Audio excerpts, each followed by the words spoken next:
The story begins with an intense soccer match. We are introduced to Isagi Yoichi, who has the ball. This is the heat of the moment. He's right in front of the goal and makes the decision to pass to his teammate. Isagi is like, okay, we got this, and his teammate straight up misses. This is the fumble of the century and they lose because of it. Isagi is now in his depression mode. The coach of his team tells them that he is proud of them, and then bro starts to weep like a child. Isagi is like, why are we still here? Just to suffer?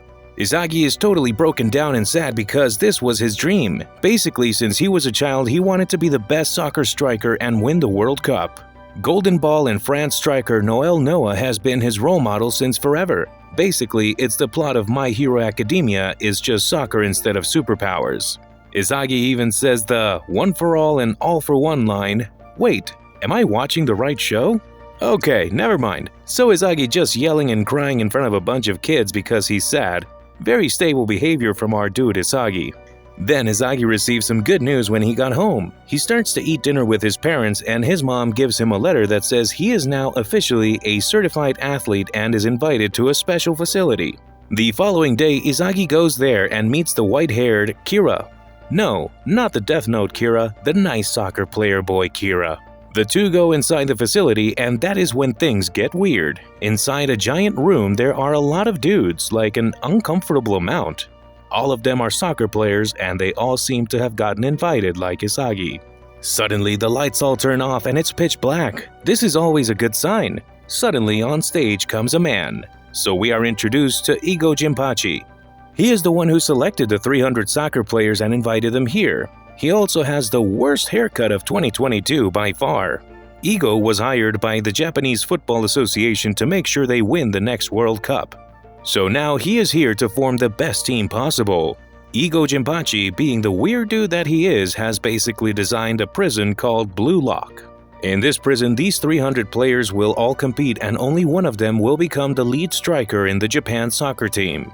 Also, quick note, they also cannot leave this facility and have to train all day, so it's basically a prison with soccer balls. A lot of people in this group start to get angry, which is totally normal reaction to some dumbass demanding that you don't see your family. Many players in this group of 300 have national competition, so they think that Jinpachi is crazy and they just can't stay here. Jinpachi listens to them for a while and then he speaks. Jinpachi starts to make fun of the players and explain why Japan's team sucks so bad at soccer. He does not think that soccer is about teamwork but scoring more goals than your opponent. Seems pretty obvious. Isagi is shocked by this as he has never heard a coach speak like this about the game of soccer. Jinpachi tells those who want to leave that they are free to do so as they are wasting his time. Kira gets really pissed and pulls out his Death Note. Oh, nope, wrong show. Kira starts to argue with Jinpachi and tells him that he is totally wrong. Kira and the rest of the 300 grew up watching the Japan national team be great friends and work together. Jinpachi in response to that just says, "No one cares bro, they suck," and then gives the creepiest smile I have seen in anime this year. Jinpachi lists several examples of great players who basically had the same theory as him. Scoring goals is what matters most. That's how you win.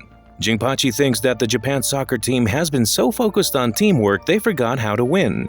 Jinpachi continues talking about how the best striker has to have a huge ego and only your goal matters.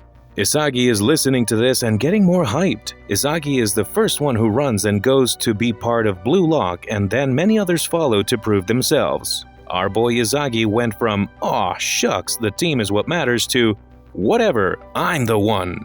The players arrive at Bluelock and it literally looks like a prison. They even get uniforms with their number and the rooms are in these creepy gray hallways. Are you guys sure this isn't like a torture building? Isagi arrives at his room and there he is met by Kira and some other dudes. Kira is happy to be sharing the same room as Isagi.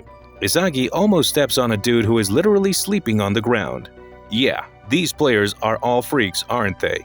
Kira and Isagi meet Igarashi Gurimo. His family runs a temple but he wants to be a great striker. Igarashi seems nice and kinda normal, which is weird for this show.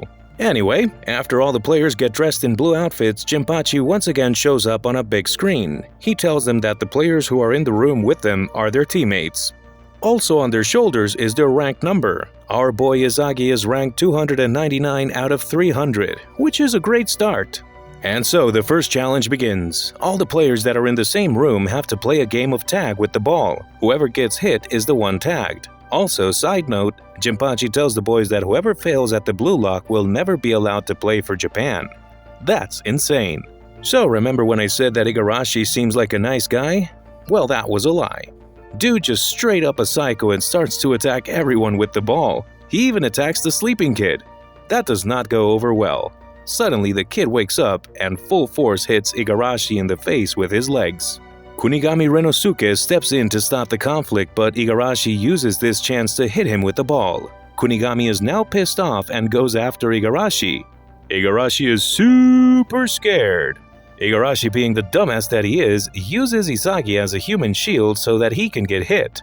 Now Isagi is the one tagged and he has 1 minute until his football career is totally over. This anime is about soccer. Can we calm down?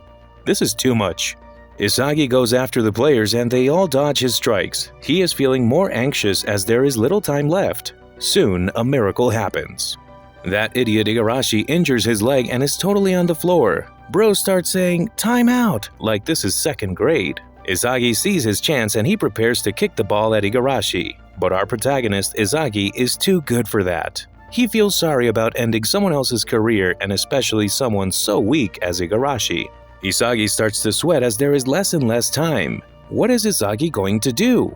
Well, of course, the heroic thing. He decides that he will strike someone who is strong, not a weak dude like Igarashi. Suddenly, the sleeping dude just takes his ball. The guy is called Bashira Meguru, and he seems to like that Isagi did not strike Igarashi. So Bashira takes the ball and goes after Kira. This Bashira dude is fast as hell. There are only 10 seconds on the clock and Kira is panicking. This is where the plot twist of the century comes in. Bashira passes the ball to Isagi. In a moment of mega hype, Isagi full force kicks the ball directly at Kira's face. Damn, Isagi ain't a good boy after all. This anime starts wild. That's it, folks. We have now reached the end of the video. If you like it, please give us the thumbs up and subscribe to the channel. Also, remember to turn on the bell icon for not losing any video. Let us know in the comments which anime you want to see next. Animecaps here. See you in the next one.